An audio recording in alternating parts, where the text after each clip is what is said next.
บ่เม็นเม็ดบักขามขัวเด้อพี่น้อง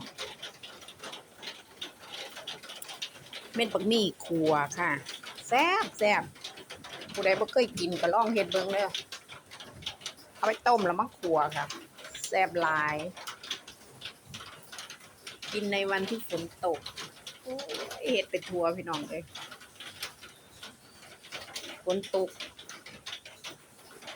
แห้งบักคัก